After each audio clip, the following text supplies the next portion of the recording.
Hello everyone, Shiva Sapkota here with a Jetson Bolt Pro video, and today I'm going to be showing you how to add a second battery to your Bolt Pro to more than double the range that you already have in your bike.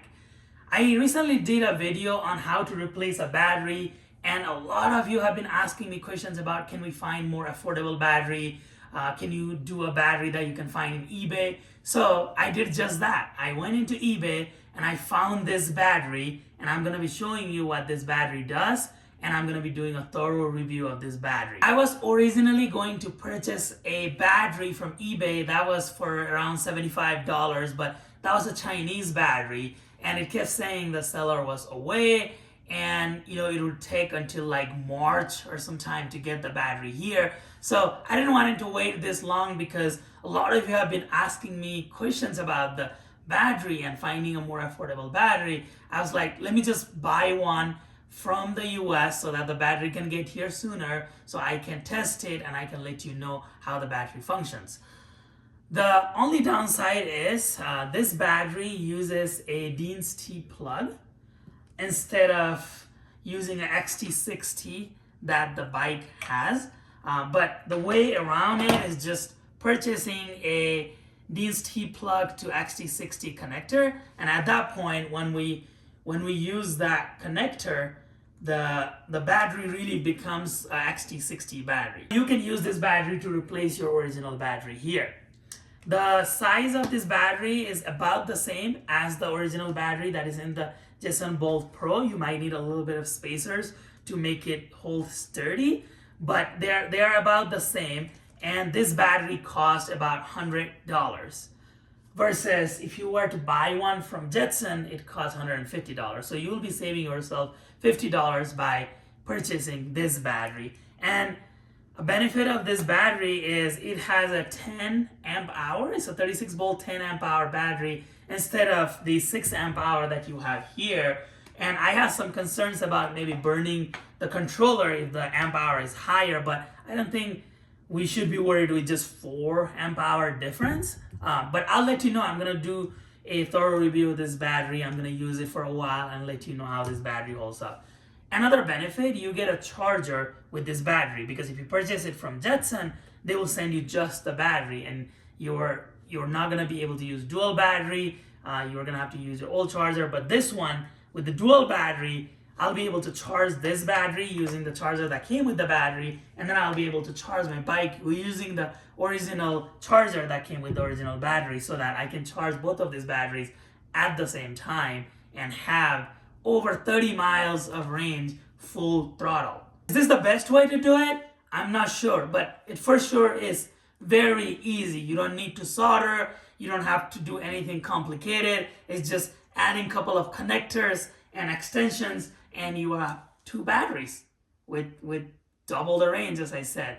So let's get started with today's video. But before we do that, please don't forget to check out the rest of Jetson Bolt Pro videos in my channel. I'm going to put a link below for a playlist that has all of my videos. And also, I really appreciate your engagement on all of my videos. So keep asking those questions, because I love going through my comment section and answering all of your questions.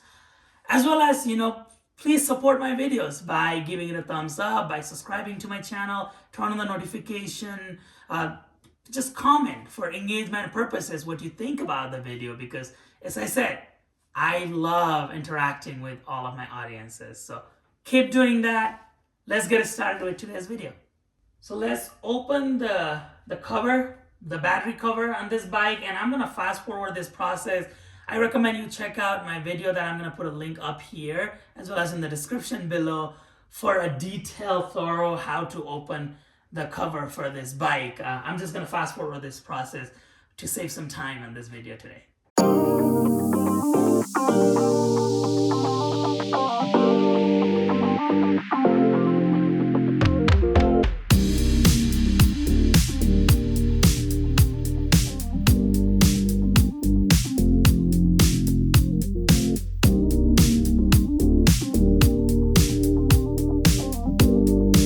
So after you have this open, first thing I want to test is if this battery would actually fit here to entirely replace this battery if you wanted to do so.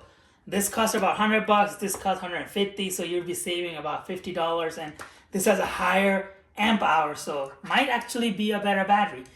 But a problem that we would run into, even if this fits perfectly, which we'll test right now, is that since this has a SM connector and this battery actually have a direct charging connection, this is not going to connect to the charge port that we have here.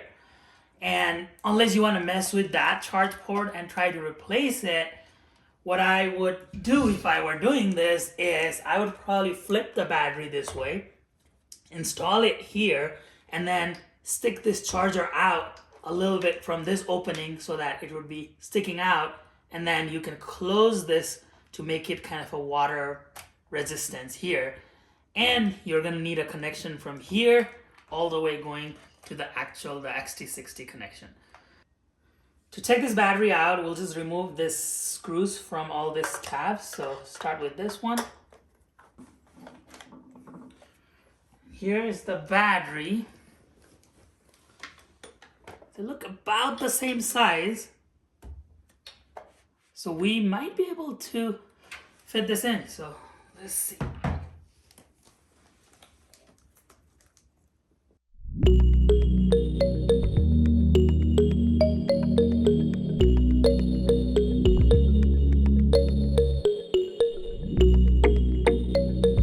So the battery does fit in here, but it's a little bit loose. So you might need to put some spacers or foam or something, but it's not off by that much. It's pretty good. I mean, it fits. As I said, it's just a little bit loose. So you would have to put some support underneath or around to fit this bike. And what I was saying earlier is just stick this out a little bit, and we can put the cover. So right here, if you don't mind having this kind of a hangout here, you can probably put a zip tie here to put the charger right here, and it actually seals, and there you go. You have a new battery if you want to do that. Since the purpose of this video is to add a second battery, I'm not going to put this in here. I'm going to install the original battery here, and I'm going to put this one outside as a second battery. Okay. So our plan is to basically, this battery plug that's coming out of the battery just connects here, the XT60. What we're gonna do is take both of this and extend it outside using this extension cords. These are the XT60 extension cords basically, and we are going to plug the male end of this here on this female battery port. So plug this in, and then now we can extend this outside so we can easily go between the batteries. But instead of taking a long cable or connecting two of this together, what I'm gonna do is flip this battery this way, because I would still have access to this SM connection from here because our charger sits right here. I'm gonna flip this so that I can just use one connection from here and then reach somewhere over there. All right, so what we have got going on here is I connected the male XT60 extension to the female one that is connecting to the controller. And then I'm just routing this cable through here and this one. This is the connection. There's the female connection here. And then the male connection is coming from the battery. This cable right here is coming from the battery. And then it is connected right here to the other extension. And now that is going outside. So now what we're gonna do is connect this SM connection for the charger. And then we have our cover ready to go. Just make sure that this is coming out of the same place where the rest of the cables are coming out of. And then align that to this cutting right here. So there's this opening here. Just align that.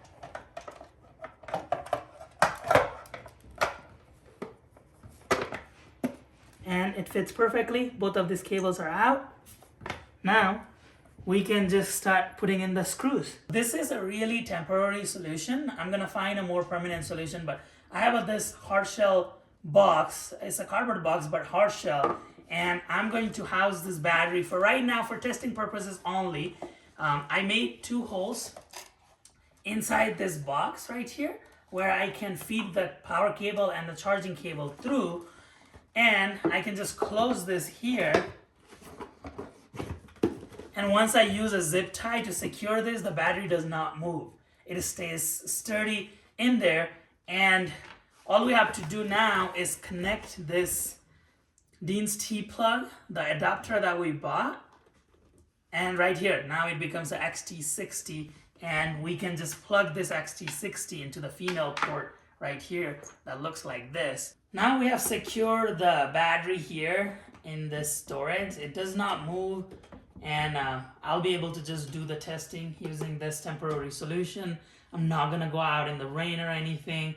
And how this works is this female port is connected to the controller. So it will eventually be connected to the motor. So the female one, this male one to female one, when we connect this 2 together, that means your internal battery is connected to the controller. But then when we remove this one, and connect this XT60 male one to the female one, now this battery is connected to your controller, so you are running off of this battery at that point. So here, I think what I'm gonna do is I'm gonna put electrical tape around this connection, and then I'm gonna find a protection for this male port so that when it is not in use, this is protected. And I'm probably going to tug it away somewhere here, but it will still be protected that way. I'm going to put a plastic cap in it. All right, let's do a quick testing. Right now, nothing is connected because this is the female port that is going to the controller and it's not connected to this battery or the original battery. So if I press on the power button here, this does not turn on because there is no battery. And this is how you can get rid of the pedal assist if you want to. You can just disconnect both of these batteries, and at that point, you just have to pedal. You're not getting any support from the battery. Now let's test the original battery. And this is right here. So I'm just gonna plug this in. And now, when I press power, there was power and it's fully charged. So what happens, I'm gonna turn this off and let's connect the other battery.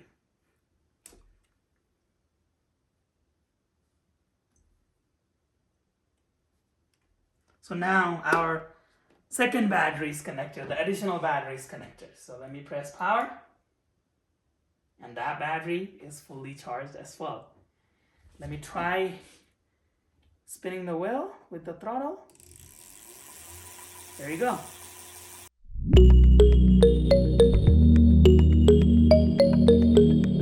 All right, now I'm gonna take this bike out and do some testing on the battery. And I'm gonna be making a video within the next couple of weeks telling you all about the battery, the range, any problems that I encounter with the battery, if it makes the controller heat up. I'm gonna test the speed to see if it made any difference. And there's a thorough review video that is coming within the next couple of weeks. So please make sure that you are subscribed to my channel so you don't miss that video. I hope you enjoyed today's video and found it helpful. If you did, please don't forget to give it a thumbs up, subscribe, turn on the notification. Leave me anything in the comment section, your thoughts, your questions, concerns, or if you have a better way of doing what I just did. Let me know any thoughts you have. That really helps with YouTube's algorithm as well to reach more audience. Also, don't forget to watch my other videos on the Jetson Bolt Pro to find answers to other questions you might have. I'll see you in the next video. Thank you very much for your continued support. Namaste.